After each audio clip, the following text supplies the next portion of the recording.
My name is Emily Carter. I come from a small working-class town in West Virginia. My father used to work at the railway freight depot, and my mother cleaned houses in the nearby suburbs. Life was simple, but filled with struggle. So when my parents told me that a wealthy businessman from Richmond had sent a proposal for marriage, they were overjoyed. His name was Raymond Blackwell. He was rich, filthy rich.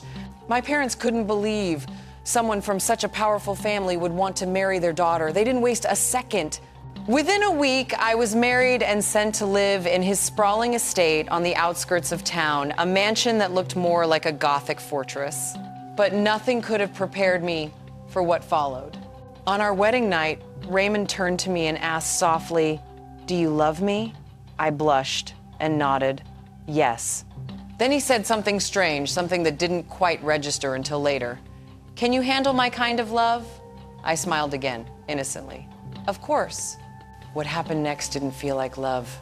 It felt like torture. He sank his teeth into my skin over and over, leaving deep, painful marks across my body. I wanted to scream, but he covered my mouth with his hand and whispered, "Shh, they'll just think we're making love." The next morning, I could barely walk. My arms and shoulders were covered in bruises and bite marks. I dragged myself to the massive kitchen, trembling, hungry, scared.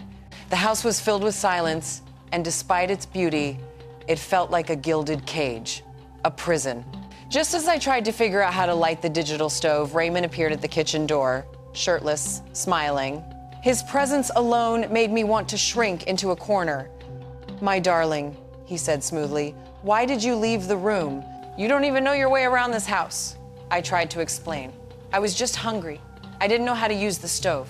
He walked closer, wrapped his arms around my waist, and whispered with chilling calm, "You lied to me, Emily. That hurts my feelings." Terror gripped me. Just a week ago, my mother had kissed my forehead and said, "You've got the best fate, Emily. A man like Raymond, he's a diamond among millions." But they never checked who he really was. They were blinded by his wealth. That morning, he cooked breakfast for me, tea and paratha. He smiled and said, "You suffered my love last night. You deserve a reward." I couldn't even swallow. My stomach was in knots.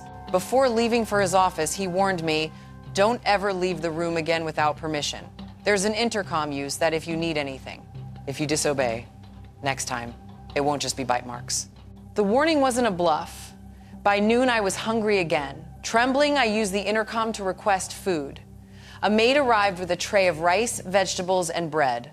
I thanked her softly. After eating just a few bites, I passed out. When I woke up, I wasn't in my bed. I was in a dark, cold basement. Panic surged through me. I was terrified of the dark. I screamed and cried, clawing at my hair, unable to breathe until a light clicked on. Raymond stood by the door, calm and cruel. "I told you not to decide things for yourself," he said. When I collapsed in tears and leaned on his chest, he didn't hold me. Instead, he grabbed my hair, yanked my face up, and hissed, "Next time you let a servant make your decisions, I'll rip your soul out." Then he slapped me across the face. "You eat what I allow, wear what I choose, speak when I permit. Otherwise, I'll bury your body in the backyard and feed it to the wolves."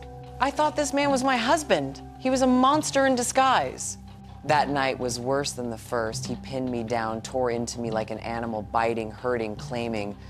The next morning, I was in so much pain, I couldn't move.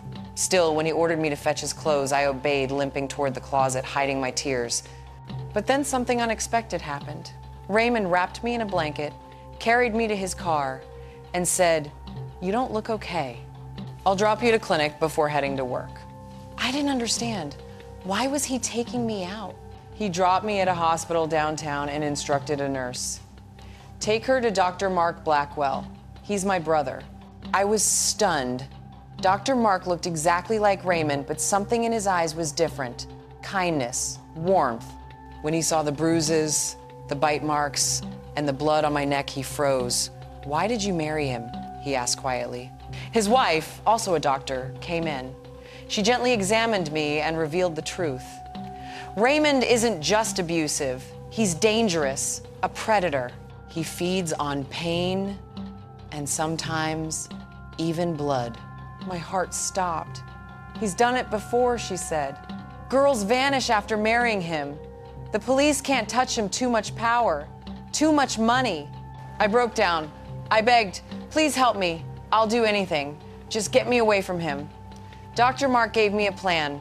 I stayed with Raymond one more night, pretended everything was okay.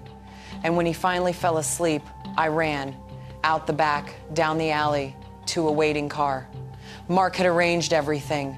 I moved to a small town in the Midwest under a new name. Life was hard but free. No more bruises, no more screams.